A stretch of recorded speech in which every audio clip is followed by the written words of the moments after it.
제보 차량이 직진 중인데요. 앞에서 흰 물체가 보이죠? 그 정체는 바로 강아지입니다. 갑자기 도로 한가운데로 튀어나온 강아지. 다치지는 않았는지 걱정이 되네요. 제보 차량이 2차로에서 코너를 돌다가 가드레일과 부딪힙니다. 결국 중앙선을 넘어 또다시 충돌하는데요. 마주오던 차량과 2차 사고로 이어질 뻔한 상황입니다. 이게 운전 미숙인 것 같네요. 네. 이 고속주행 시 코너길을 돌면 차체 원심력이 크게 발생하는데요. 코너길 과속 절대 금물입니다. 또 줄여야죠. 네. 제보 차량이 T자 교차로를 지날 때쯤 좌회전하는 차량과 충돌합니다. 양보 운전이 아쉬웠던 순간인데요. 이 사고의 경우 과실 비율은 이 사고는 교차로 통과 방법 위반 사고가 되겠습니다. 이런 교통사고는 이제 교차로에서 가장 많이 발생하는 사고 중 하나가 되겠는데, 교차로에서 좌회전하는 차량과 직진 차량의 사고가 되겠습니다. 이런 경우는 좌회전 차량이 가해자, 이 직진 차량이 피해자가 되겠습니다. 과실로 보게 되면 80대 20%가 되겠습니다. 교차로 교통사고는 항상 그 사고가 많이 발생하는 지역이기 때문에 가장 중요한 것은 그 쌍방과실을 생각해 주시고, 특히 사고를 예방할 수 있는 것은 그 양보 운전밖에 없습니다. 그러나 이 교차로라는 것은 항상 우선권이 있기 때문에 직진차가 좌회전 차량보다 우선권이 있다는 사실을 기억하실 필요가 있겠습니다. 버스에 찍힌 블랙박스 영상입니다. 한 SUV 차량이 갑자기 정지하는데요. 바로 도로 위에 있는 타이어 때문이었습니다. 버스도 움직이지 못하는 상황. 그때 한 남학생이 다가와 타이어를 채워줍니다. 저거 왜 저기 있나요? 이 한 사람의 선행으로 복잡했던 도로가 깨끗이 정리됐는데요. 정말 훈훈한 영상이죠. 제보 차량이 3차로를 주행 중입니다.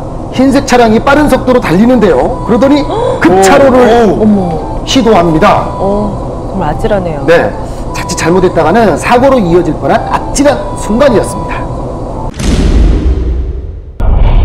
어두운 밤 고속도로입니다.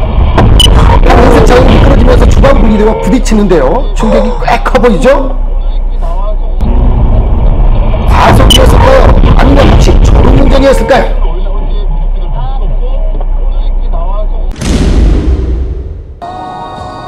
이 차로에서 두 차량이 동시에 차로 변경을 하면서 충돌 사고가 일어날 뻔했습니다. 흰색 차량이 사이드 미러를 접고 주행 중이었는데요. 만약 사고가 발생했을 경우 과실 비율은 어떻게 될까요? 이 사고는 나지 않았지만은 사고 난다면은 안전거리 미약으로 인한 안전운전 불이행 사고가 되겠습니다. 이러한 만약에 사고는 나지 않았지만 사고 나게 된다면은 뒤따르는 자동차가 앞에 차량을 추월하면서 발생한다면은 이런 경우는 뒤차가 가해자, 앞차가 피해자가 되겠습니다. 뒤를 추돌하게 되면 100대 0이지만 옆을 충돌하게 되면은 한 80%, 20%의 과실이 부과됩니다. 이런 경우에 사고는 나지 않았지만 만약 사고를 예방할 수 있는 방법이 있다면은 운전하실 때 항상 사이드 밀러를 확인하고 진로를 변경해야 될 것이고, 변경을 하려면 반드시 방향 지시등을 켜서 상대방에게 의사 표현을 해줘야 됩니다. 또한 뒤따르는 자동차는 앞차의 상황을 보고 안전거리를 확보해 주는 것이 사고를 미리 막을 수 있겠습니다. 네, 다음은 시외의 한 도로입니다. 앞쪽에 보이는 덤프트럭이 중앙선을 넘어 달리는데요. 대형 사고로 이어질 수 있었던 아찔한 상황입니다. 중앙선을 넘기는 것은 교통사고 10대 중과실에 포함이 된다는 거 잊지 마시기 바랍니다. 제보 차량이 좌회전을 시도하는데요. 앞쪽 차량을 주목해 보시죠. 중앙선을 넘어 좌회전하는데요. 그때 경찰이 나타나 은색 차량을 쫓기 시작합니다. 네, 이제 꼼짝없이. 순간에 잘못된 생각, 평생에 한으로 남을 수 있습니다. 몰랐을 거예요. 네. 1차로를 주행 중인 제보 차량. 그때 유리로 달걀이 날아오는데요.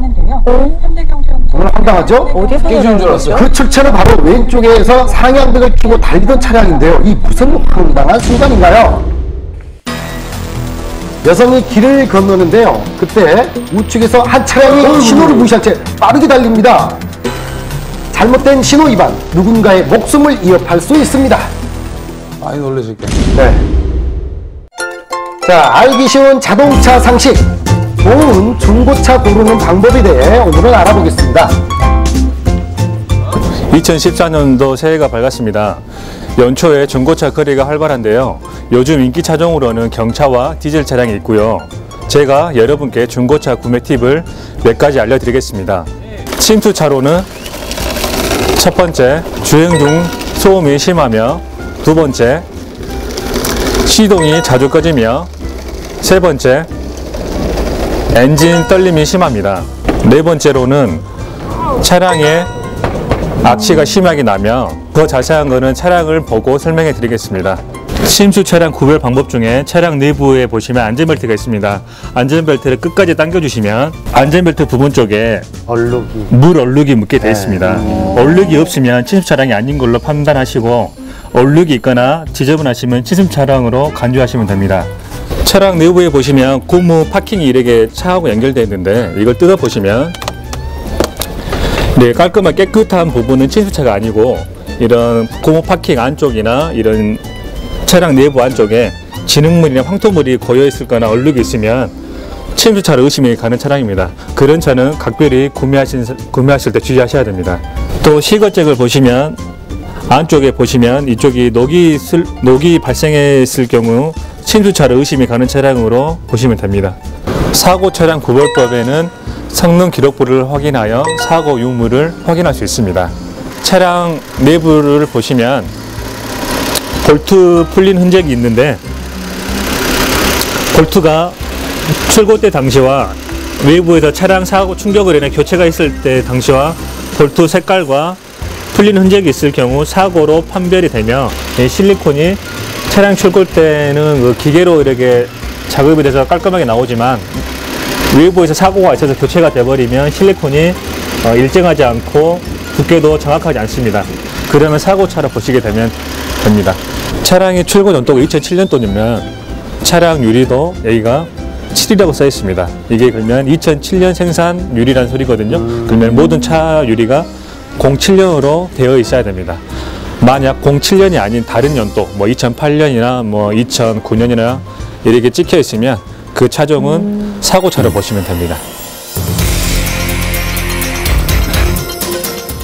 네, 경기